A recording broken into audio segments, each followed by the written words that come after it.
Love this podcast? Support us by leaving us a 5-star review on Apple Podcasts. Hit the link in the episode description to support us now. Thanks for listening and enjoy. Is anybody there? Can anybody hear me? Who are you trying to talk to? Are you trying to talk to Rolando? Are you trying to talk to Nicole?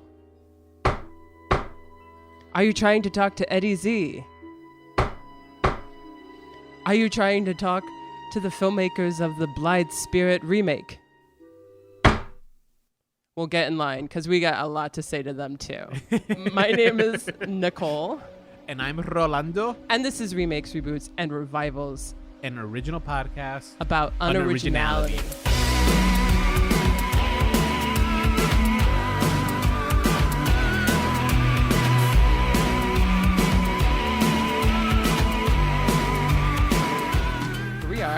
It's not snowing, which is great. It's a rarity for the Northeast in early 2021. I know. Who'd have thought? Yeah, seriously. After last year, I just assumed it would not be at all like a thing. Yeah, we barely had a winter in the Northeast, and then all of February there was snow on the ground and at least 2 storms. So that's been fun, but we can't go anywhere anyway, so might as well be stuck inside. Indeed, watching movies that we didn't even know were out. Yes. So, it's funny because we've been covering television since the start of this new year. Oh, and we needed a break. Was this the break that we needed? We'll see. This was a break. This was a break from movies. And I from appreciate TV. it. When Nicole offered a movie, I was just like, yes, please. I can't watch. Seriously. I can't sit and binge 6 episodes of a TV show. And here's the thing, right? I will binge TV shows if they're good. It's just unfortunate that we've been binging shows that just have not been that good. Yeah, we haven't gotten off to the best start, at least with the 2021 properties. I think the things we did enjoy came out last year.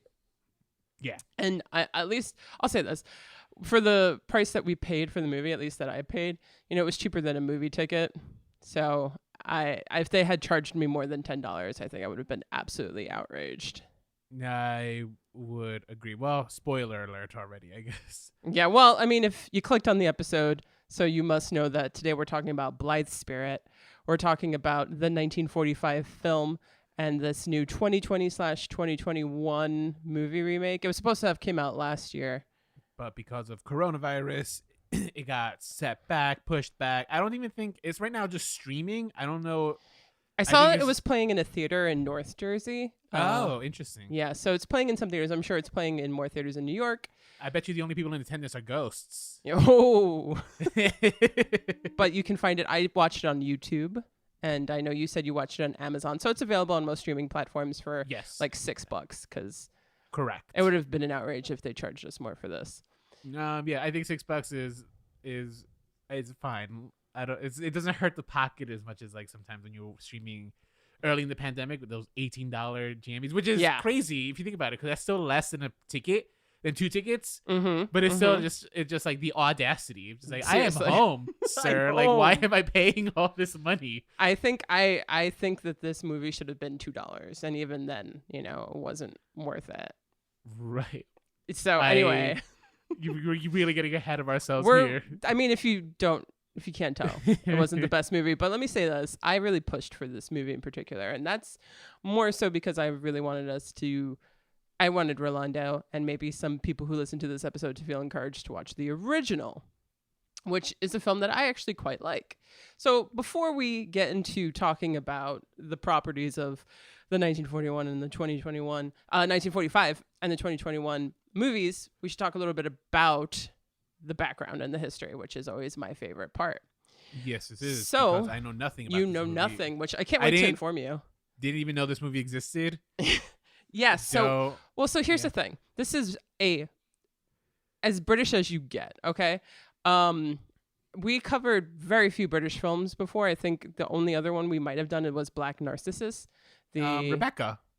No, that was a Hollywood production. Oh, okay. Yeah, I guess Black Narcissus. Yeah, so like this is like by, made in England, produced by an English company, all English cast. I mean, this is as English as you get. So yeah, the only other one that we did is Black Narcissus. I actually really love British films. I feel like they often get overshadowed. I mean, everyone gets overshadowed by American films, period. Everyone does. But because they're English speaking and so many actors are in both American films and English films, sometimes people don't even know whether or not it's an American film or an English film. But then especially the classics, they don't get half the recognition that they should. So this is very much a British and Old English film. And it is based off of a play. I don't think it's Old English. Old English would imply it's like a medieval. Okay, so you're taking that a little old British film. Let me say that. I'm going back and forth between British and English, but okay. So this is written by a man named Noel Coward, who was a playwright. He was a composer, a director, an actor, a singer. He was just kind of like a jack of all trades. Was he also a coward? He was the coward. Yeah, I mean, you write Noel ghost stories, right? Yeah. So. Well, maybe. So Noel Coward, I like to describe him as like that guy who attends the party with like a cigarette in one hand, a martini in the other, and just like waiting for shit to go down. Oh, yeah. That's who this guy is. I'm usually the reason the shit goes down somehow, some way. Well, there you go. I think you would enjoy Noel Coward, and we'll see how you felt about the original. He was known for his wit. He was known for his flamboyance and, the characters that he portrayed, which were, at the end of the day, they weren't the most generous, most caring individuals, but they were real, and they were also just so lovingly snobbish, I'd describe. All right. Just from watching this one movie alone, I could tell you it's just like likable characters. These are not. They are not. And that is also very Noel Coward. He's quite large in the theater scene, at least. There's a theater named after him in London. He was at least huge in the West End. And, he's been respected in American theater as well. He wrote this I was gonna ask, was this based off of a play? This was based off of a play. So he wrote a bunch of plays. It has very play vibes. It is. Yeah. So just some other plays that he wrote that you might have heard of: Private Lives, Designed for Living, Present Laughter, and Hay Fever. He also wrote musicals, but he's more known, I think, for his plays. And then, of course, Blithe Spirit. Blithe Spirit came out in 1941. It's been revived quite many times. I think the most recent one actually was in 2010 with Angela Lansbury. And this is... I could tell who she played. You know who she played. Yeah. So Blithe Spirit came out in 1941. Massive success. Ran for almost 2,000 performances. Came to Hollywood. Was a big success there. And almost immediately they were like, we want to make this a movie. And Hollywood approached him first. And Noel Coward said no, because, the times that Hollywood has done my movies, they've made it more vulgar. And I didn't care for it. Very critical man. What Hollywood movies were made of his? Well, actually, so Designed for Living is a play of his that was made into a 1933 film that I actually really love because it's actually about a three-person relationship. Oh, a throuple. Yeah, throuple with two men and a woman. So scandalous. Yeah, pre-code Hollywood. And it's just so delightful. And it's got that Noel Coward wit. So they're coming at each other like line after line. But he actually didn't like it. And... not surprisingly, he didn't actually care for the 1945 film version of Blithe Spirit. He was also just, like I said, he's that guy with a cigarette in one hand and the martini just judging you from afar. 1941 has actually a good amount of the people in the film in it. We have Margaret Rutherford is reprising her role from the stage into film as Madame Arcati. We have Kay Hammond, who is reprising her role as Elvira. People who did not reprise their role were actually... Charles Condamine, who was originally played by Cecil Parker, but in the film is played by Rex Harrison. Oh, Cecil Parker. Oh, both names are familiar. Rex Harrison. Rex Harrison you would remember from Dr. Dolittle. Oh, okay. There we go. Yeah. Yes. Faye Compton did not reprise her role as Ruth. But somebody, I think she did it on the American stage. Don't quote me on that. I might be wrong, but most of these people had played these roles before. So it was very much, going from the play directly into the film. The filmmaker for Blithe Spirit 1945 is David Lean, who is a renowned filmmaker. If you don't know him by this, which I'm sure you don't, Rolando, you would know him from The Bridge on River Kwai, Lawrence of Arabia, Dr. Zhivago, these kinds of movies. This is what came to... I know Lawrence of Arabia. Yeah, that's considered one of the best British films ever, so... I also know the River Kwai one because of Parks and Rec. So there you go. And River Kwai is a very good Guys on a Mission movie. Yeah. So he was known later on in his career for those, big movies. But early on, he was actually doing a bunch of Noel Coward adaptations. Like the very same year, he made a film called Brief Encounter, which is actually a beautiful and way, like between the 1945 David Lean films, it's the far superior film. Mm-hmm. But, whatever. We're not talking about that today. Noel Coward was actually rather unhappy with the film. He was like, look, just film it and just put it on film. But David Lean made a bunch of changes, actually, that Noel Coward just simply did not care for. So what is the plot of Blithe Spirit? It's really simple, actually. Charles Condamine's a mystery writer. He needs inspiration for his latest book, and he wants to actually get, a first-person account of how something like a seance works as material for his next book. So he invites a local woman over who is a medium, and she's a bit of an eccentric, to perform a seance. The seance occurs, and lo and behold, even though she didn't mean to, she actually resurrects and makes a apparition out of Charles's first dead wife, Elvira. Not Elvira, Elvira. I thought it was Elvira. Elvira, right? Weren't they saying Elvira the whole time? Maybe they were saying Elvira in this version. I think you're right. I think it was Elvira. Yeah, I think it's Elvira. Elvira. And much to, the annoyance of the husband and the second wife. That's pretty much the plot. And that will also be the plot in the later on film in the 2021, but they make a couple additions and whatnot there, and they really expand it from there. But so the film is still very much, it feels like a play. Right. The play kind of just takes place in the living room. It never changes locations. There are times where we change locations in the film. Mm-hmm. Why not? It's a fucking film. Like, at least change the location because, it's not a play. It's a film.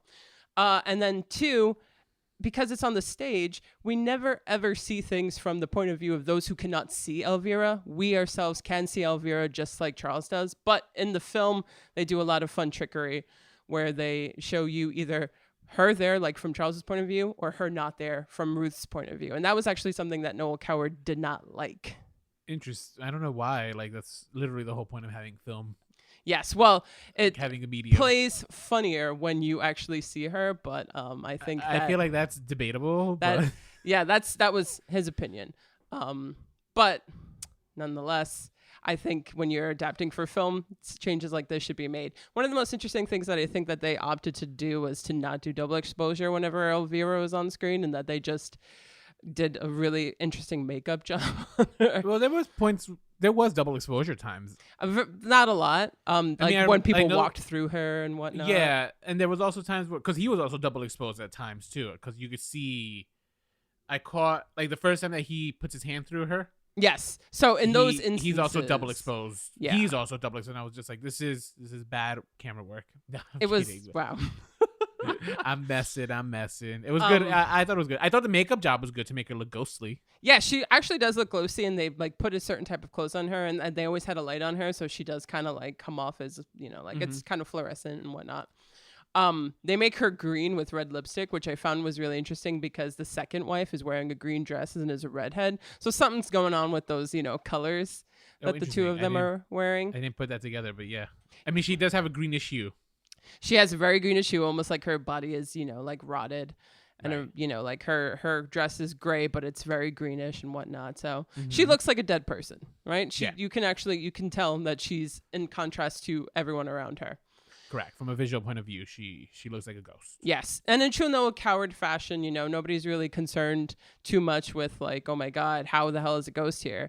It's mostly like, oh my God, how do we get her out of here? It was more like, oh my God, this is annoying. Yeah. Oh my God, this is annoying. I can't believe my dead ex-wife is back. I mean, the second wife really had no concern about his mental well-being. Yeah. Because, I don't know. All these characters are selfish. All of these characters really just care about their own, except for Madame Arcadi. They only really care for their own But she's fate. A fraud. So, first of all, we don't know that. She actually conjured up Elvira, so she's not a fraud. Is she by accident? Yeah, but still, she succeeded. I mean, like, it's hard to know exactly how to do such things, and yet she was able to do it. She just wasn't able to completely be in control of it. And that's hard. You're conjuring up the dead. Like, come on. I don't know. I'm gonna defend this version of Madame Arcati till the end of the earth. She said it. She's like, oh, that's never happened to me before. Great, cool. Yeah, she did let it slip. Yeah. So, I mean, so the thing about this film, other than its snappy dialogue of Noel Coward, is it's all about the performances and the dialogue. And I think that in terms of performances, the standout here is Madame Arcati. I think this is the Madame Arcati show, in my opinion. When I watch this film, I think the only person that makes me laugh out loud, and I actually laugh out loud when I watch this film, is Margaret Rutherford as Madame Arcati. I just think she's so wonderful in this film. I think that the other women are great, and I think that Rex Harrison is good. I think he's a little cold, you know. I think he delivers his lines fantastically, and he always does, as you know, Henry Higgins in My Fair Lady and Dr. Dolittle and all the other films he's been in. He's great at delivering lines, but you know, he should give a little heart here and there. Right. Whereas Margaret Rutherford, you know, she's just so endearing. She's like she's adds all the heart that there is, you know, and she's also sometimes she's embarrassing and sometimes she's silly and then sometimes you're just completely on her side. And I just think that her portrayal of Madame Arcati is so fantastic. Oh, interesting. Yeah, I don't know. I didn't care for Madame Arcati. Yeah, that's a shame. You didn't like the woman's performance at all, or just the character? So I think I was very much like kind of on her while watching the performance. It didn't seem like it was neither too wacky, and I thought it was like a lot more subdued.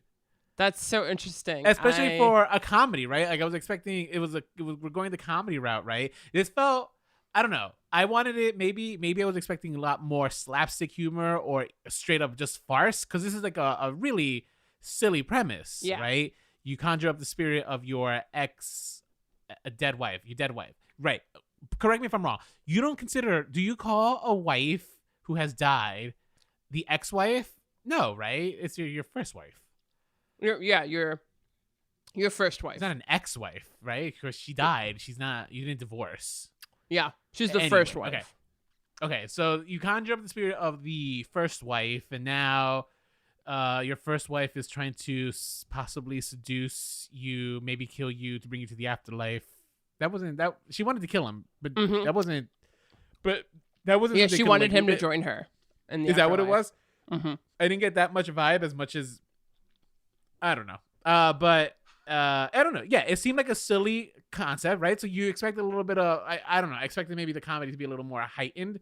I thought this for a comedy was a little more subdued. And Madame Arcati's performance, while maybe the wackiest out of all of them, it was still kind of just like a little vanilla, in my opinion. It's interesting. So I actually think my favorite performance actually came from Elvira. I thought she was the funniest. She was, yeah, I think she's my second favorite, but I guess the only thing I'll say too in regards of the comedy is that, other than the fact that it's a play and it's all based off of its dialogue, this is also like very British. Mm-hmm.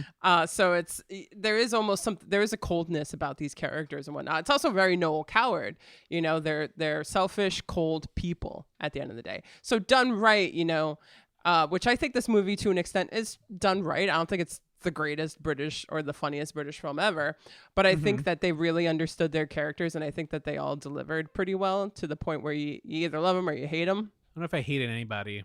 I except for maybe, I guess, the main character, Mr. Charles Condamine. Yes, like he was like the one who you kind of just like are not. I guess for him to be the lead. He was, like you said, he was cold, right? And I agree. Sometimes his delivery was like more so vicious than it was like kind of sweet. Yeah. Well, that's how they all kind of like, you know, these three, the two wives and the husbands, I don't think they like each other very much. And I don't think they like many people very much. So Madame Arcati to me is a very direct contrast to all of them because, you know, she's very like, she's warmer than the rest, and she doesn't consider, like, they all kind of laugh at her, you know, but she takes what she does a little bit more sincerely. I mean, yeah, I agree with you on that one. That's true. So it's like, even though, you know, there's not a lot of like, say, slapstick or physical comedy going on, I don't know. For me, I felt the difference between the two, and I just felt that she was more of like, my heart actually went more out to her as a character, because I know that everybody looked down on her and thought she was a fool, and that she actually believed in what she was doing, whether or not she was very good at it. And I thought that she was the most fleshed out character and portrayed really well. I just love Margaret Rutherford. Margaret Rutherford went on, she's in this great film version of The Importance of Being Earnest. She went on to play Miss Marple, an Agatha Christie character in 4 films. So I think she's a very unique and English actress that not a lot of people know about. And, this is one of the best portrayals that she's done on film, I think. I think it really shows how great of an actress she was. But interesting. Okay. I do want to talk about Kay Hammond as Elvira. I think her delivery, more than anything, is just, it's so, like we said, cold, right? These characters are kind of cold. And like literally, Elvira is cold. She's dead. And so she just comes across that really well, the way she like snaps back at first when like Ruth doesn't know that she's there and just making all these comments under her breath. Everything she says to me essentially lands. Oh yeah. I mean, she's a mean girl. She is a mean girl. She's you so it's interesting because you're trying to figure out the dynamics between some of these characters. Like pretty early on you realize that like Ruth and Charles, they don't have the best marriage. I don't know. I felt like they just kind of live with each other. There's not like a lot of love. In terms, I don't know. It seemed like, correct me if I'm wrong, but like back then, wasn't that how all love was? That you're wrong. I don't. I feel like that's how marriages were back in the day. Back prior to the 1960s, all marriages were cold and loveless. Yeah. Maybe you should read like a book from before the 1960s. Oh, books are fiction. That's not real. All right, I want to read. The feelings that they evoked in their books just came out. I want to read a real person's journal from back then. I bet you it would be. It's just like a ghost is haunting my husband. Finally, he can be off of me for a night. That is, I bet you, more journals are written that way. Maybe in upper class society, right? I mean, this is something that we see portrayed in our media a lot more, and I think that might be also where you're getting the perception from. A more well-off, snobbish people tend to not really like be affectionate and care for each other in older films. I don't think that was the thing, though. I don't. All right. But regardless, it seems like, the marriage between Charles and Elvira was just like, it was like there was a lot of passion at one time, but by the time she had died, it had gone. And the passion out of Ruth and Charles's relationship has pretty much also left. Because I feel like, if anything, the feeling that I got was maybe that Charles was taking Ruth for taking advantage of Ruth. Not taking advantage of her, but like kind of like not appreciating her. Taking her for granted, probably, yeah. Yes, there we go. Thank you. Because Ruth is kind of a hot piece. She's classy, she's sophisticated and stuff, and he was kind of taking her for granted. Yeah, I would say so. I would agree with that. Yeah. Charles was not all that rich, I guess, but okay. Yeah, well, she could find another rich man. These are a bunch of characters who kind of do take one another for granted. I mean, they took Madame Arcadi for granted, and then at the end they needed her help even, and then they took the maid for granted, and she ended up being the source of everything. Oh yeah, what was that about? So you kind of have to really pay attention to the dialogue in order to like 100% get it. Because when I first watched it too, I was like, what? How did that wrap everything up? That kind of didn't make sense to me. Yeah, the maid's involvement.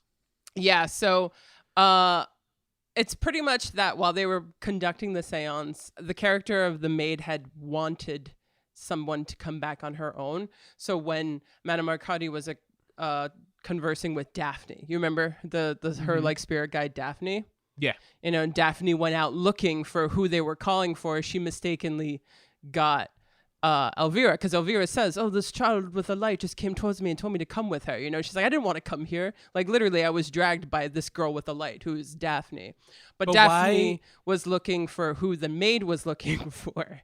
But why? Okay, but why would Daphne think that the maid was looking for Elvira? Because I guess, communication gets a little hazy when it's in between two different dimensions. That I don't know, but Daphne got the wrong person back. Yeah. I mean, I kind of wish that like Elvira and Daphne had a salacious affair that was going to be revealed. Now that would have been cool. Yeah. Right? I think there you go. Now it's just like, wow. Yeah. Well, so take that, Charles. Noel Coward does not really have much time for actually researching how any of this shit works. He clearly doesn't believe in it. He's just presenting it to you in terms of a farce and in terms of, three people who don't want to be stuck together who are stuck together and who are annoying the shit out of each other. So yeah, like he doesn't. He clearly has no time to worry anything about like the science of any of that. He just presents it in his own little way. Right. I don't think it's the strongest, like way to tie that all up in a nice little bow. As to like why the ghost is still sticking around. Yeah, or why they can't get rid of her, or how it happened with like the maid. Which also now follow-up question after the maid, right? Yeah.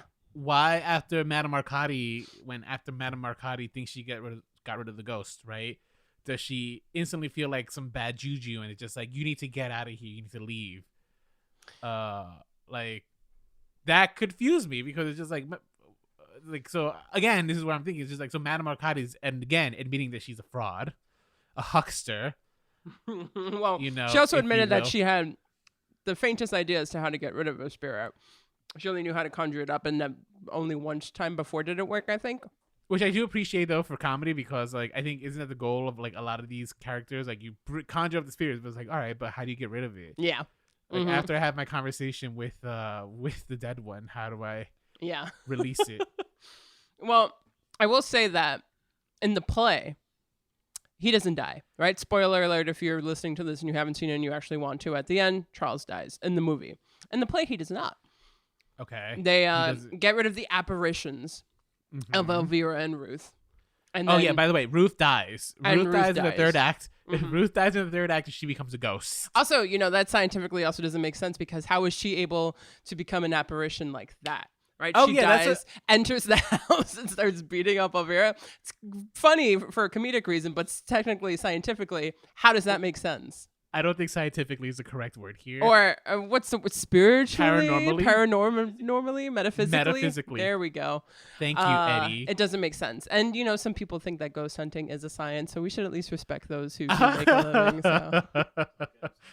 Okay. So anyway, so that doesn't make sense, but whatever. They cease to become apparitions, right? But in terms of their spirits, they're still spirits. You might not be able to see or hear them, but they're still there. So she felt that they were still there, although, now we can't see or hear them. So that's why she's get out of here. And in the play, he leaves, and then they tear up the set, and you see like things go flying and all this stuff to indicate that they are still there, but they're stuck there while he leaves. But in the film, for some reason, and I wonder why, because I really don't think it added anything to it, he dies.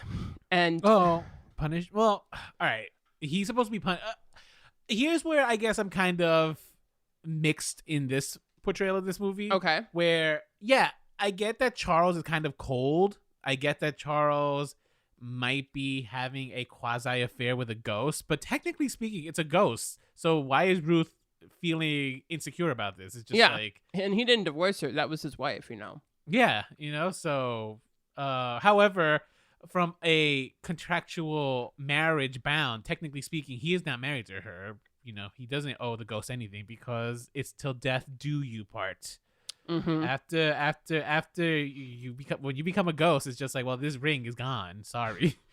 but why? I guess so the ending where Charles dies and he becomes a ghost with the two other ghosts, he's being punished, right, for something that I don't think the punishment doesn't fit the crime. He didn't commit any outrageous crime that merits him dying like that. You know what I mean? Yes, I think. In terms of having to actually like commit a crime in order to be condemned of something, that's also a little. No, you don't have to. I'm not saying it has to be a crime. I just mean like he needs to. He's being punished for, but like there's nothing. What's he being punished for? For being like an asshole to Ruth? But like, by your read, Ruth was kind of being also, a bitch to him. So true. I mean, at the end of the day, these three people deserve each other. I think the one that didn't do anything wrong is Ruth. She right. I think Ruth is the victim of. She's more so of the victim, and she gets the shit end of the stick and stuff like that. And him just also kind of like I guess him not making more of an effort to keep his wife safe and actually to not engage in an affair with his dead wife's ghost might be the reason. But he was selfish and cold. So at the end of the day, and he deserves to die for that. Like, how many times have I been selfish and cold? Like, if we're going by that, like I'm just saying that's why they all deserve each other, and they should all just like be in, you know, this weird state of in purgatory together. Yeah, that's pretty much what it feels like. Maybe. But at the end of the day, I also, like I said, I didn't really care that he died, you know. So I mean, it feels abrupt, and yet I think also it does work for comedic effect of, like, you know, when the two ghost ladies are there and then he pops up in between them. Yeah, and it's like, oh, you thought you were escape us, but this is your fate. It's really in a weird way too, like nihilistic and dark. Oh yeah, what does that say about marriage, right? Like, it's just like, wow, I can't even escape you in death. Exactly. And that's the other thing I want to talk about, right? Like, because he paints this picture of, actually, in this version, he doesn't really paint this picture of how much he loved Elvira. Yeah, no, he doesn't. It's not like in the new version where, like, he has like this, like, still like passion for her. Yeah. In this one, it's just like, she's dead, I'm moved on, such is life. And when she comes back, like, yeah, he reminisces on all the good times they had, but like, they didn't seem like that good, especially when they're in that car ride together and he's, you know, they're talking about like all the affairs that they've had on each other. Yeah, how much they did enjoy the honeymoon and whatnot. Yeah. So, you know. So it's interesting because you don't even know that he has an ex-wife until the seance happens and he reacts to always. Like, do you have to play always? And then it simply is. She comes into the picture and then you start to know about her. So it's just more so. You called her ex-wife. It's not an ex-wife. First wife. Oh my gosh. Okay, yeah, sorry, police. No, I only say that just because I think it's an important distinguisher. Because if she was an ex-wife who happened to die, now that's a more complicated story. This is but true. She is the first wife, right? She's not dead. Yeah. I mean, so now I do wish that, like, he was responsible for her death. Now we kind of start getting into this territory where you can still make that funny. It might be fucked up, but you can still make that funny, I think. True. So yeah, I'm picking apart the script a little here because I think, like, I guess maybe there was just not enough tension for me throughout this movie. Ah, interesting. I wonder if it makes up for that in the new one, but we'll get to that in a second. Oh, okay. You know, at the end of the day, this is a screwball comedy. Do you know what a screwball comedy is? No, I've heard the term. Screwball comedies are essentially a battle of the sexes, and it's usually where it's more so dominated by a strong female character who challenges the man character in a sense where it challenges his role as a man in society, right? Okay. So yeah, it's like they're fast paced. They're all about the dialogue. They're more so farce films. Like everything feels like a farce. It involves courtship, marriage, disguises, masquerades, escapist themes. Sometimes it's usually just like also like men versus women, right? Wait, is His Girl Friday considered a screwball comedy? That is a screwball comedy. Bringing Up Baby is a screwball comedy. Stuff like that. So okay. So this is a screwball comedy, your technical one, but it adds this weird supernatural element, right? And like I said, like Noel Coward doesn't really have time to describe the metaphysical aspects of it. It just simply is like, oh, now let's add this element, but it's still just a screwball comedy. Right. So that's why it's like, it's interesting because this film is more so concerned with being a screwball comedy. And that's why I think it's I mean, I get why he, like, who fucking cares if he dies at the end? And like Noel Coward would have probably just preferred had he lived, because like it wasn't so much that they all kind of like should rot in purgatory together. That's what it kind of felt like. That's what I thought, you know, like I said, it felt kind of dark and nihilistic, but at the end of the day too, it's just like, it was just him escaping these women who were very much like he was stuck in between the two of them and he did not want to be anymore. Right. And then I guess Noel Coward wanted his quote unquote hero to get the escape that he deserved. But I don't know. At the end, I just feels like it should just end like as if nothing ever changed. That to me is the most satisfactory ending, where they're all going to be stuck like this forever. You're going to be in that person forever. So by what you're saying is that Noel Coward is okay with, he's not okay with divorce, but he's okay with your wife dying and then you getting off the hook. Yes. Wow. Cowardly indeed. I mean, yeah, that's about all I have to say about the original. I think people should watch it just because it's also, like I said, it's as British as you can possibly get, and I'll say as English as you could possibly get. I mean, this is very English. Is that a selling factor for American audiences? Do people not enjoy English humor? I don't know. I feel like a small population does, but not as big as like I feel like people pretend that they like British humor. I'm a big fan. I'm a bit, I guess I won't call myself an Anglophile, but I do enjoy English properties. I find English humor to be very funny. It's just way drier. I think that the dialogue and everything about this film is what kind of works for me. And I think the performances are also what works for me. Although, the characters aren't supposed to be likable. I think that's also the point. Right. They somehow, especially, my beloved Madame Arcady, they make you actually kind of like them and be on their side no matter how shitty they are. Not Madame Arcady. She's not shitty. But the rest of them. She's fine. She's I would agree with you. She's the only good guy in this movie. Yes, she is. And she's the only one who's not like rich and stuff, and that's also important because Madame Arcady, she's kind of like the town eccentric. Nobody really takes her seriously. She considers herself a medium, but she lives in a very humble bungalow. That's something that changes. Humble bungalow. She lived in it was like basically a mansion. A mansion? Humble bungalow. It was like a big ass house. I guess you think it was as big as the condominiums? It wasn't a manor, but it was still a big house. Well, finances have changed, right? So maybe she could have easily afforded it before. I suppose. As far as I'm concerned, she should buy it. She's not 1%, but she's certainly like 15%. Yeah. Well, she's also somebody who gets around on her bicycle all the time. She's just direct contrast to the rest of them and stuff. That's how you save money. Yeah. And so she's got her wits about her a little bit more, even though she's doesn't really know what she's doing most of the time. But yeah, so that's something that changes a lot. The plot is still going to be the same when we come to the 2021. They expand and then they change a couple of things, and they change some of the undertones in the new one, which, does it make it better? Was it needed? Should we find out? Should we start talking about it? Let's start talking about Blithe Spirit 2020/2021. So the plot, like we said, Charles Condamine, because of a seance that he holds, unknowingly has the apparition of his deceased first wife come and join him. That's the same here, right? That is your basic premise. But this film wants to provide backstory, I guess. Thinks that some of these characters need to be a little bit more fleshed out. It's giving you, I will say this movie, what it does is it gives characters motivations for actions. I guess. No, because like I said, the other one lacked tension. This one gives me motivation. That doesn't necessarily mean it's good. I'm just saying it does provide me with motivation for some of the actions. Yeah. Well, this film also wanted it to be less of a play on film and make it a film. We got that from like the first shot and just like the first segment, like this filmmaker, it was directed by Edward Hall. He was out to prove something. He really wanted this to be a film. Do you know who he is? Yeah, well, so I think this is his first feature film. Oh. Hopefully it's not his last. But he's known for directing a lot of English television. So he's done episodes of Downton Abbey. And okay. He I've never seen, but I've heard good things. He actually has done a bunch of Agatha Christie TV shows. He directed a couple episodes of the Marple TV show.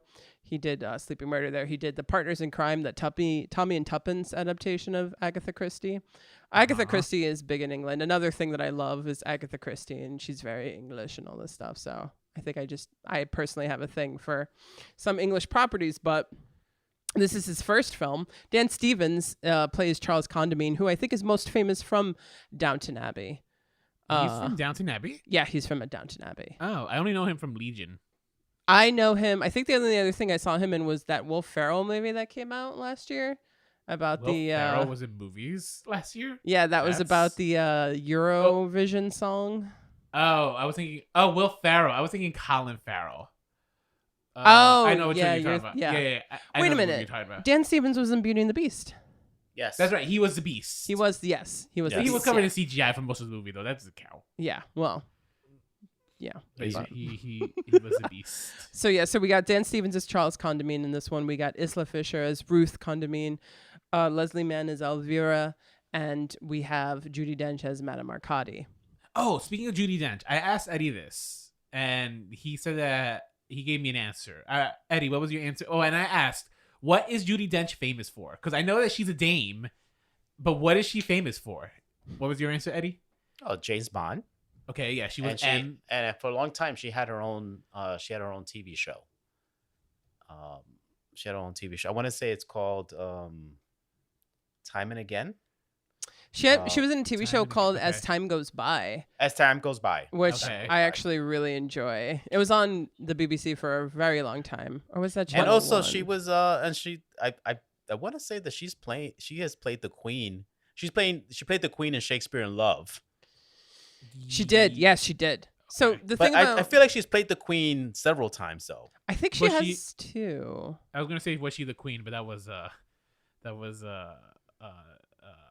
oh, I forgot her name already. Helen Mirren. Helen Mirren. Oh yeah, Helen Mirren played the Queen and the Queen. Yes. Yes. Well, so Judi Dench was very theater famous, and then she became like a international star when she played M in the James Bond films, and I think she was the best M. I'm a person who's seen all the James Bond films, and I love her as M.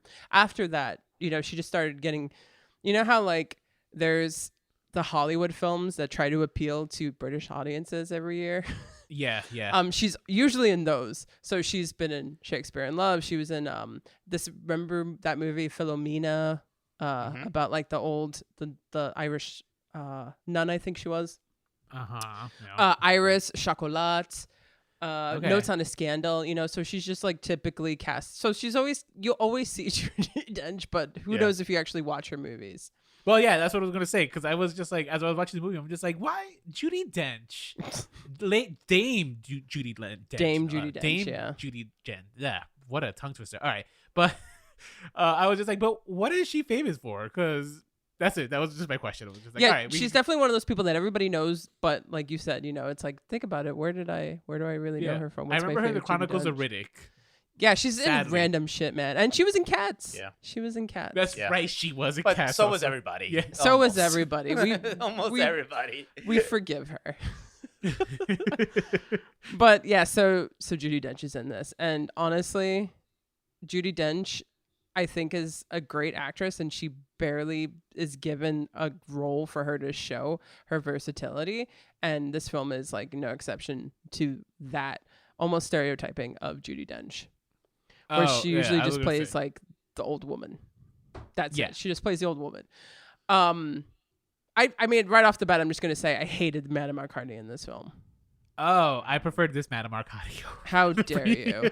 I mean, well, so I hated the side story they gave her about her trying to get in touch with her love, long lost love.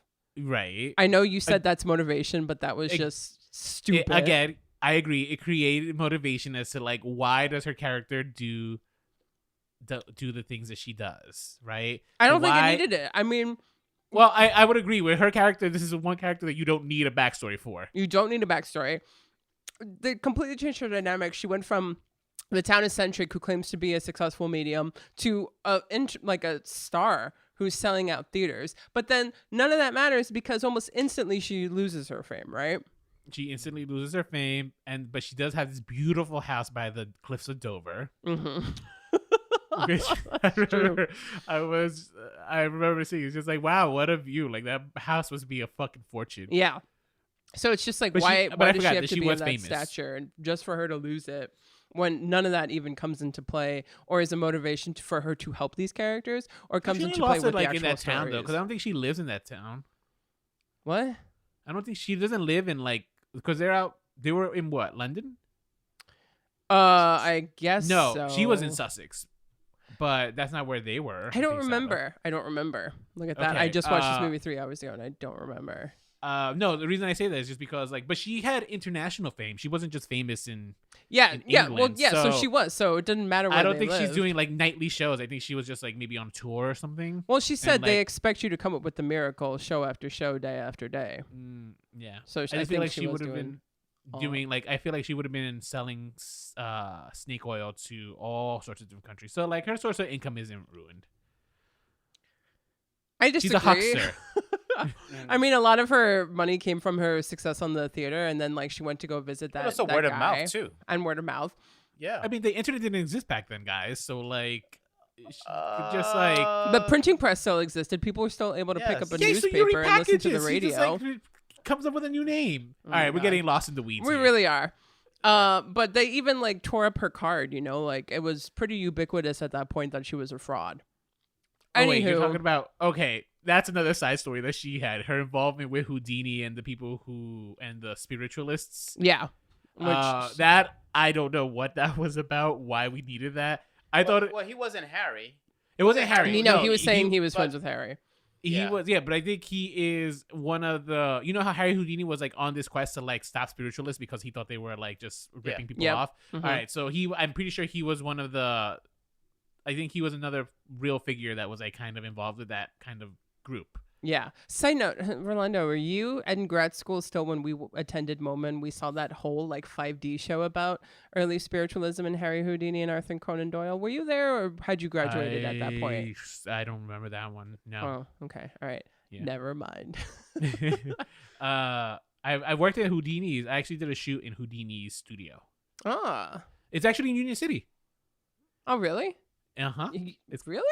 Yeah. Houdini's studio is in Union City. Wow, look at that. Fun facts. They should turn that into a tourist trap. Well, it's a studio, so coincidentally called the Houdini. Well, look at that. Yeah. But yeah, I had no idea what that storyline plot was about. Yeah.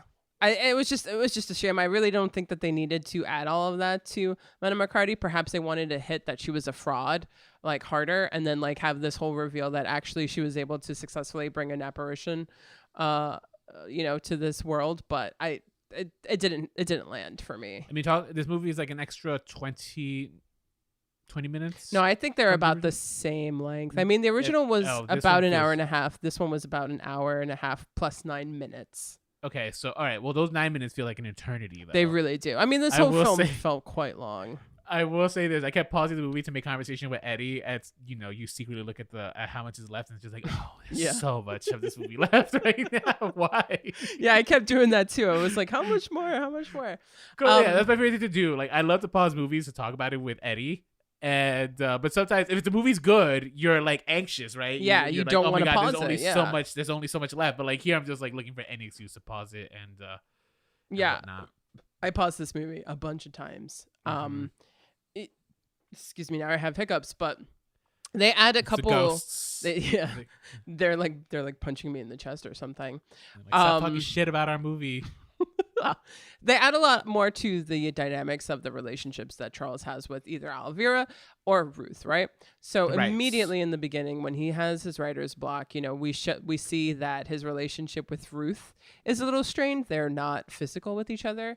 He keeps making dysfunction. Yeah, he keeps making references to. And this is a time before Viagra. Mm-hmm. Mr. P's body comes into play a lot. That's the name of his penis. Yeah, that's what he calls his penis. And also, he is still somewhat hung up on Elvira. He often looks at her picture while he's writing, to the point where when Ruth comes in, she finds that, the picture of the two of them lands on the floor, and she sees it and makes her feel, like awkward. So like there is the tension between his deceased first wife and her, her living in her shadow. Which I appreciate, right? Because it gives you a little bit more idea of what they were together. And then they also add the fact that like she was his muse. Yes. Which I think is an important, there's a payoff for that at the end. And again, I think fleshing out these relationships, not the worst idea. Could it have been done more to greater effect? Yes. 100%. However, I will say in terms of comparing it from the original one to this one, I think that was a smart move. Again, not necessarily successfully executed. I'll say something about the first 10 minutes of this film. I actually had a lot of high hopes for it. I thought, oh, wow, it's being cinematic. It's not going to be a play on film.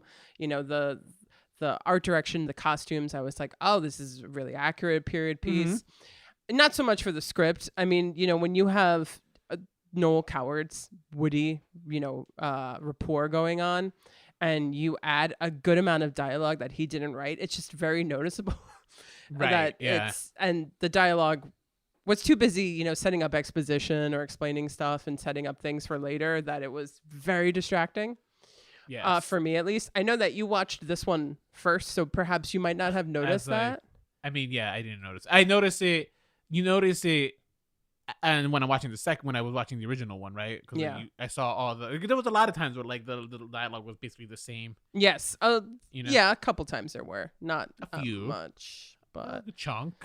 Well, so But other than that, I thought that it was going to be hopeful, except for Dan Stevens' portrayal of Charles. I think that the biggest problem I had with this film would be Dan Stevens' portrayal of Charles Condamine.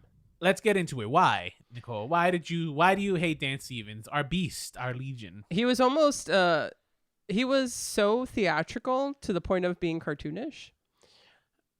He overacted, I thought. I thought that he also didn't give me enough to sympathize with Charles Condamine. Now, Rex Harrison, we said he was kind of cold, right? And he was kind of wooden most of the time.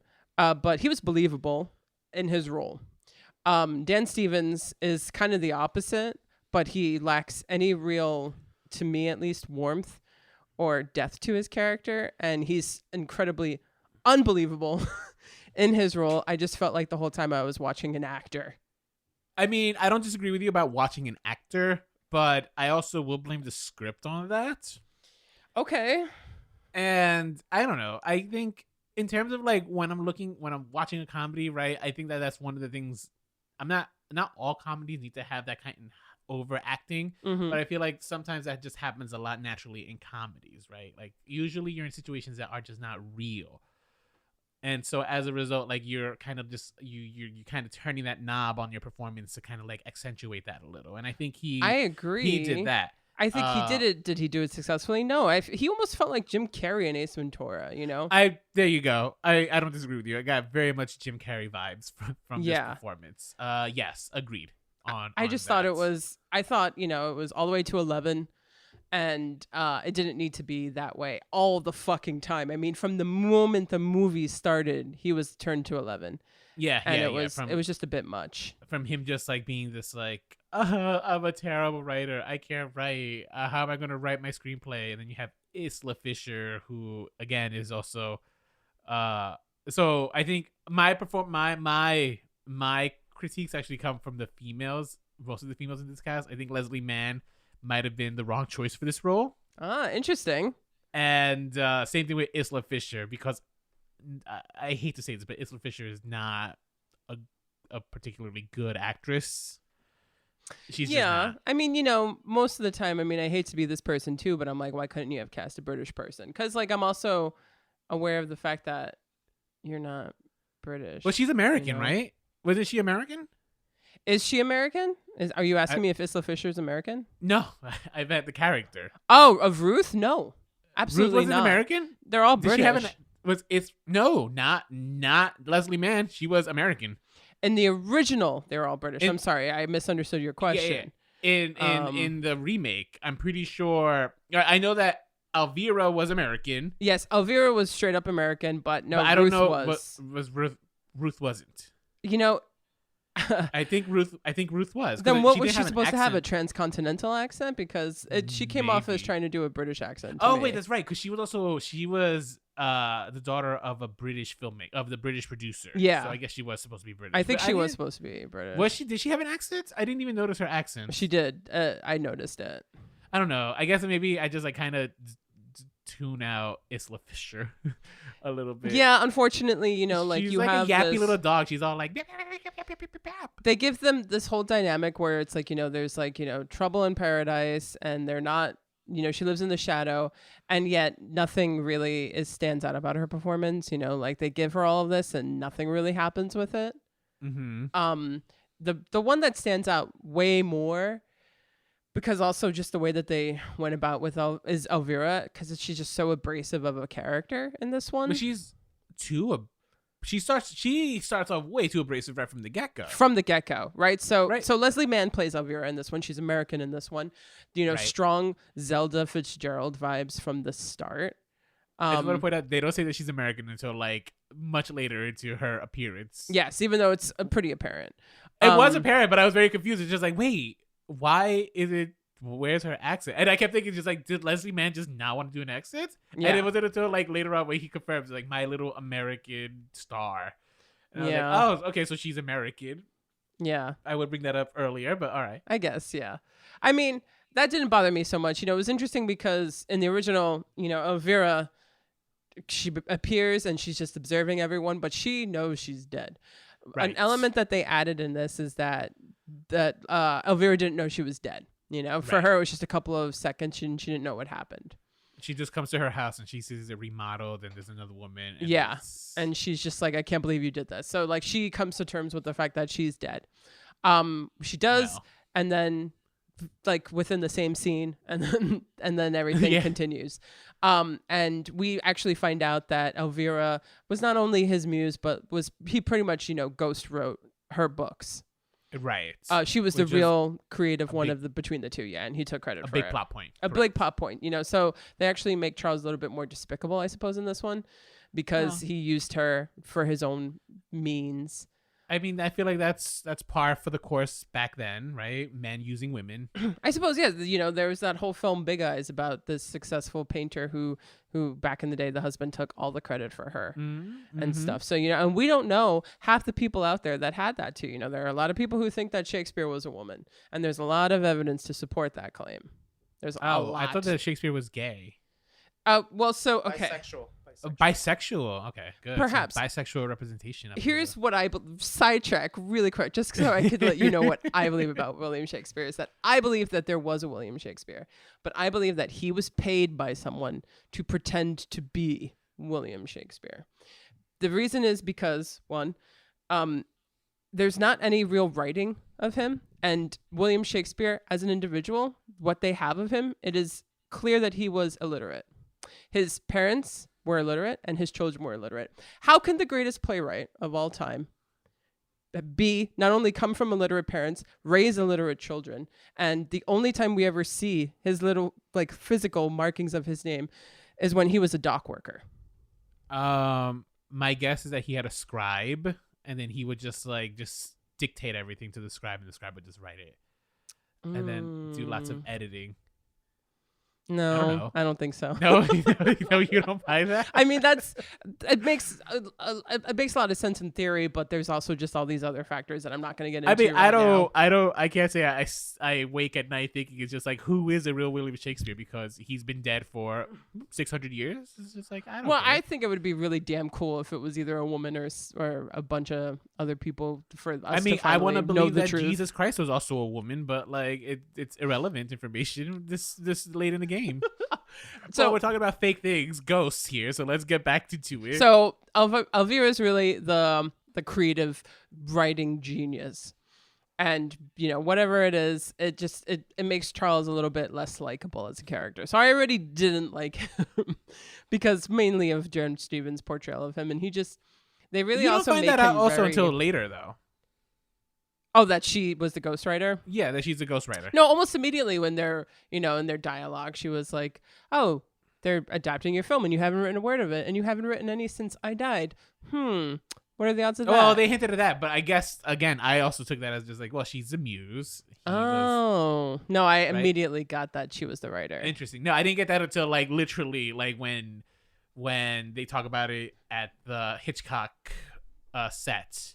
By the way, Hitchcock was present for like a brief second in this movie. Yeah. Everyone. Well, they also mentioned Greta Garbo like 17 times in this movie. Yeah. It's like Greta Garbo was the only star. Anyway, yeah, so they added that, but I think they ruined Elvira in this one and I don't think it's Leslie Mann's fault. I think that out of all of them, she was actually kind of the most believable in terms of her acting and as a character. But God, is Elvira just so terrible in this and annoying. I mean, in this one, Elvira is kind of very mean to the point where it's just like unlikable. Yeah. It's not even like Mean Girl. It's just straight up just evil. You're not like, oh yeah, girl, get what's yours. Fuck him and all this Despite stuff. the fact that that's how the movie is setting you up at the end to feel that way. Mm-hmm. And when the end happens, you're just like, no. I don't approve. I don't approve. Yeah, you like the movie wants you to feel like these women were almost in a way victimized by him and him being just like a, like a skeevy, despicable prick. This movie there's like a sense of like girl power at the end of this film. So, all right. So spoiler alert, guys, if you guys want to like know what happens at the end here, stop here. But I'm going to tell you guys right off the bat. The ending of this movie is that Ruth dies and he is able to get the Madame Alucard to get rid of the ghosts, the spirits, right? Yeah. If I remember correctly. Yeah. So she gets rid of the spirits. And he then goes off to Hollywood. He's written the screenplay. And when he is like in the middle of directing his film, well, he's not directing, but like he's on set directing the film, with the director, and a reporter from the LA Times comes. She wants to interview him, and she reveals that like all the work that he has published is all plagiarized from a Mexican mystery writer, right? And it turns out that Elvira, she knew this all along, and she was just kind of just like setting him up for failure from the get-go, which is a long con, but a very long con. But you know, so his career is ruined as a result, and he leaves, and then somehow, some way, the ghosts are still able to drive cars, and Ruth hits him with his car, killing him on a crowded Hollywood studio lot, nonetheless. Yes, yeah, that's right. No one reacted. The car drives away. Even though at some point in the film, you know, people thought he was going insane to the point he was put into a sanitarium. Nobody saw him get over by no one driving a car. Yeah, I will say this: the ending for this movie was so rushed. Even like the editing from like when Madame Alucard's like deceased lover comes, all of a sudden like they're like outside in the field together. I'm just like, where? That was very confusing editing, right? So she's you know, trying to figure out, you know, how to get rid of Elvira. She unknowingly conjures back up Ruth. That whole thing goes and everybody leaves, and she's still trying at it, and all of a sudden the apparition of her dead lover comes. Then the next cut we see is her desk with his picture and her books, and then the next cut after that is them walking on the beach. It didn't make sense in terms of editing. I was confused. I thought it was a flashback, and I'm just like, oh, this isn't her lover. This is her son. But then I was just like, no, wait. But she said this was her lover. She said this was her husband. So like, this makes no sense. But also is like, are you doing that for me as an audience? Do you think I'm that daft that I don't know who this is, that you have to cut back to the picture on her desk for me to know that that's who she's now walking literally off in the sunset with? There was no subtlety in like who this guy was. Like, absolutely none. We knew what her motivation was. Again, there wasn't enough for us for us to want her to find him, you know? It was literally it was planted, and then I was like, oh, okay, well, this must be her motivation. And then that was it. And then at the end it got delivered. Literally just to plant and deliver. It was so not needed. And if you were going to do that, add more depth to it, which it didn't. And what a fucking waste of Judi Dench and Madame Arcari. Now, I know you said you liked her better. You know, how wonderful would it have been if this Madame Arcari was just like how she was portrayed in the original, as portrayed now by Judi Dench? How fun would it have been to see Judi Dench portray this role in that way? You know, riding her bike, a little kooky, and you know, people not taking her seriously. Like that would be a cute scene, right? Seeing Judi Dench riding a bike. Can she ride a bike? I mean, the woman's. I think she's like 90 years old, so probably not. Maybe get her to CGI double. That a little. Yeah, but that's what CGI is for, guys. But she could have done that role. I mean, Angela Lansbury did it at her age, not so long ago, on the stage 8 fucking times a week, man. Why couldn't Judi Dench do this in this movie? And I'm not saying that Judi Dench was the reason that they didn't, but like, what an opportunity wasted. This is a role that people die to play on the stage when they become older. Lansbury's done it. Jennifer Saunders have done it. So many women have done it because this is something that you get to have fun with, and they completely robbed her of that. And she just gets to be her usual, like, proper Judi Dench. But now she's a medium, and it's just like, what a waste. Right. Sorry, I had to rant about that. Mind you, this is a British movie too, though. Yeah, no, this is a British film. This isn't like a Hollywood. This isn't like a Hollywood movie. Yeah, they helped distribute it, but that's it. And in terms of distribution, I think only IFC was the one who picked it up to distribute it. So Studio Canal, independent film channel worthy. This is not. I'll tell you that. Unfortunately, I just a couple. We really jumped a lot all over the place, but I think we can wrap this up because just from the sounds of it, I could just tell we were just not happy with it. Eddie, I just want to hear your take on this real quick because I know you were not a fan of this movie. Why would you say, if you were sum it up, why were you not a fan of this movie? It sucked. Okay, I thought you had something a little more profound to say.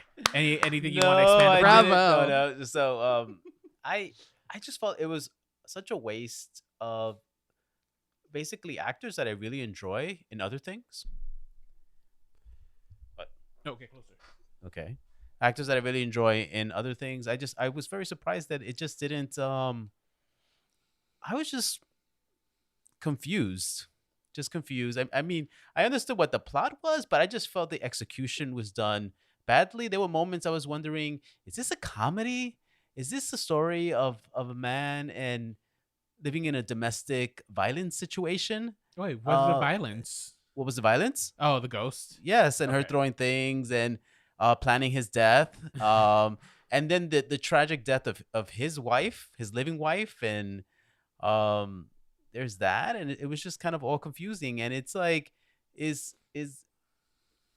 the madam character, was she like powerful but didn't know it, that she kept on just summoning, like she said, like this is like what it was, like third level operation, level 10 operation. This is level 10. That she had like a gift of just summoning, but she couldn't get rid of them. So I don't know. I did not enjoy it at all. It was moments I was wondering maybe this was just edited horribly. Oh no, yeah, agreed. And yeah, it wasn't edited very well. You know, I remember last year when we saw Dr. Dolittle, another Rex Harrison venture of sorts, and I didn't think that I would be able to see anything that was so aggressively unfunny as that, and yet Blithe Spirit really did it, because it was unbelievable just how not funny it was, and it was going so hard for laughs. This one, it was just so weird. I don't know. Okay, you guys are really being hard because I think for a comedy, gave me some of the things I wanted. Like the weird thing when she gets all high on the medication that that wasn't funny. Drink. And then she's like, so she's dancing her underwear in the fish pond, right? Then he takes her upstairs, right? And so the party's still probably going on, but he's upstairs with her. She takes a nap, and I think that's the part where he has sex with the ghost wife. Yes, he has sex with ghost wife. Yeah, you know, terrible. And then the next scene is, so it's the middle of the day, right? Probably lunch. It looks like a brunch situation. And then the next scene is morning, and she's saying, "Oh, you were squirming a lot last night." And I'm like, did they sleep that whole entire time? Well, she was drugged out of her mind. No, I'm talking about him. Oh, did he? No, I think he was banging his wife the whole entire time. Oh, it was just crazy.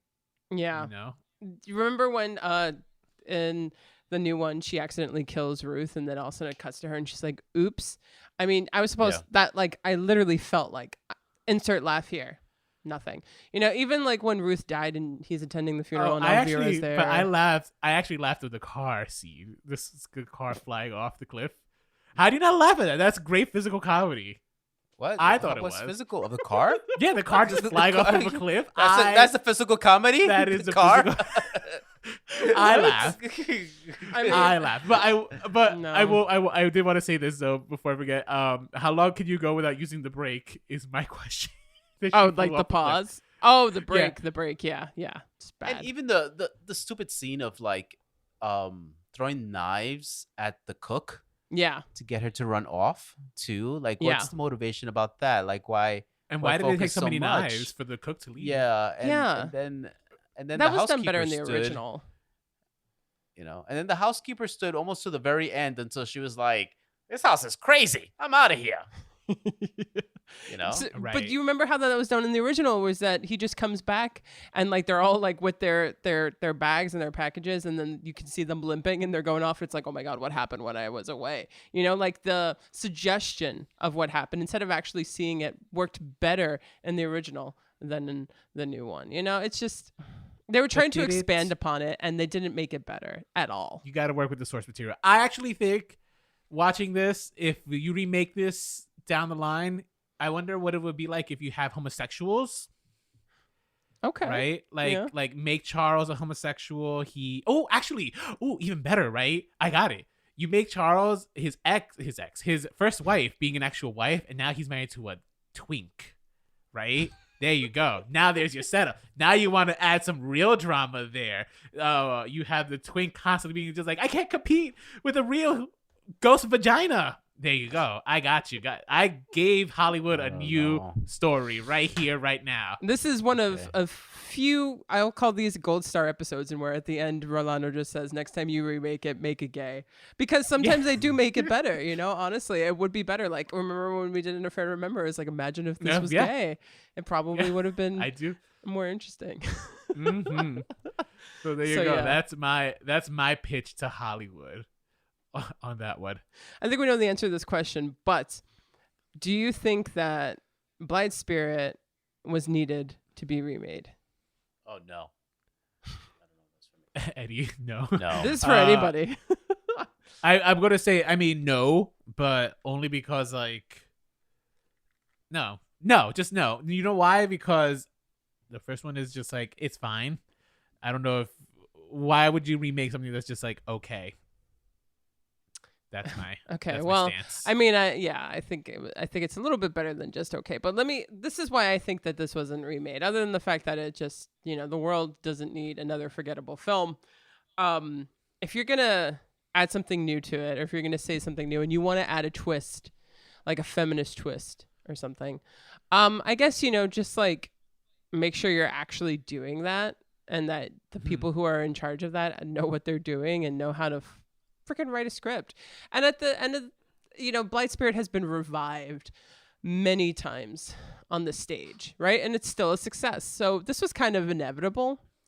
But if the play itself, as it is such a success every time you do it, I'm just confused as to why they thought that they should defer so heavily. I mean, I think that only about 45 of Noel Coward dialogue was actually in this film. And so much of it was changed. Of it? Yeah. I agree. I think less than half. And and the only things that might have worked for me at all in the film were the moments that were taken straight out of the play. So why would you do that? If you knew you had a surefire thing with this, then why would you change so drastically from your source material? Like, you didn't really offer us anything new. So no, it wasn't needed. And if you're going to if you're going to pander to me in terms of a feminist level, right? At least know what you're fucking doing. Do you think that they were? I know I said that there was like a girl power read to it at that end, but do you really think that's what they were going for? That's what they were trying to do, but it was uneven. It was bad writing and it was bad, uneven filmmaking. That like I was like, oh, I was supposed to be rooting for these girls, and they were supposed to have a bond, and they were supposed to be being like, fuck you to the guy, and I didn't feel any of that. For some particular reason, and they're totally two different genres films, but the movie Death Becomes Her.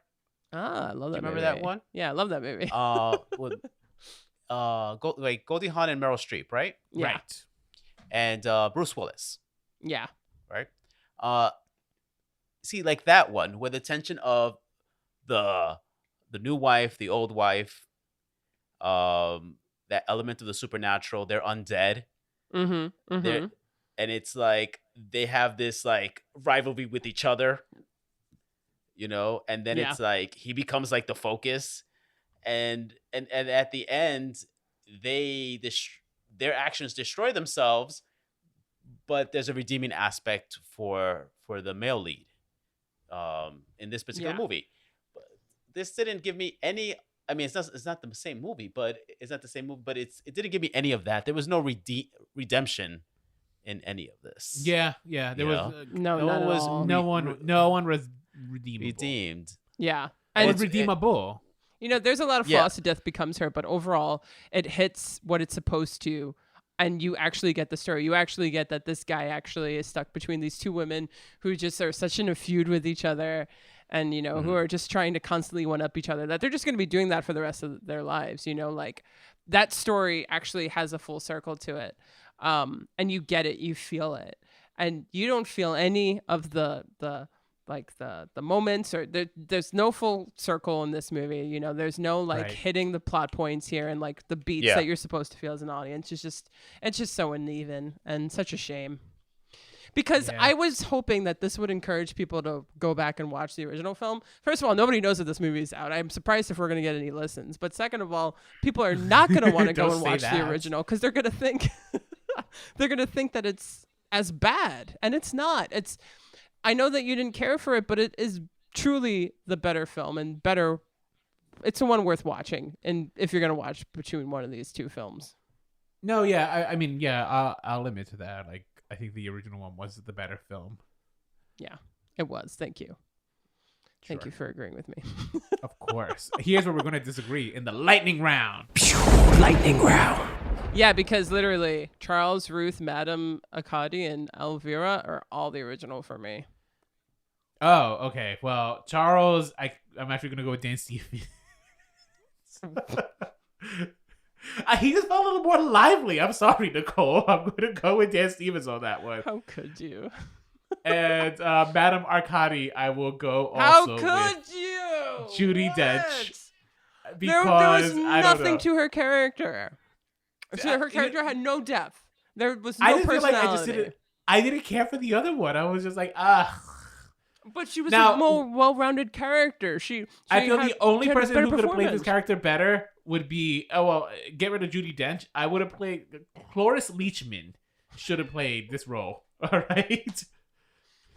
Granted, yes, she probably would have added a little bit more to it, and that's not to say that Judi Dench is a bad actress. So good. But I almost feel like they didn't know Judi Dench's comfortability, and they made it more subdued. You said the first Madame Arcady was subdued. The second one was way more subdued. No, because she was a straight up huckster. Plus, she went on her own little adventure trying to go to like the spiritualists and stuff. Yeah, I'm gonna give Judi Dench this one. Oh my god, Judi Dench deserves a win. Two different films, man. I don't know if you made it all the way to the end and you've seen both films and you have an opinion about Madame Arcady. Please share with us, because I can't. I don't know if I can put this one to rest with Rolando. It's gonna bother me for a while. Come. Let us know, guys, and people. You can let us know on Facebook.com/Remakes, Reboots, Revivals. We're also on Instagram at Remakes, Reboots, Revivals. You can email us. Our email address is remakesrebootsrevivals@gmail.com. I almost forgot the important parts. We also have a hotline, guys, so reach out to us. Nicole, what is that number? You can call us 862-248-2326. Please call us. Leave us a voicemail. Let your voice literally be heard. 862-248-2326. Yes. And also be sure to give us a review and rating on Apple iTunes. It will help people find us, and it'll just help us know what people like about our show. All right. Well, I guess, it's time for us to cross over into the other dimension. It's time for us to be sent back. I can't wait. I'll be loving you always. It's the song from both movies. Okay. Yeah. Right. I figured I'd serenade you. All right, I'm going to go find Daphne and get out of here. So until next time, stay original.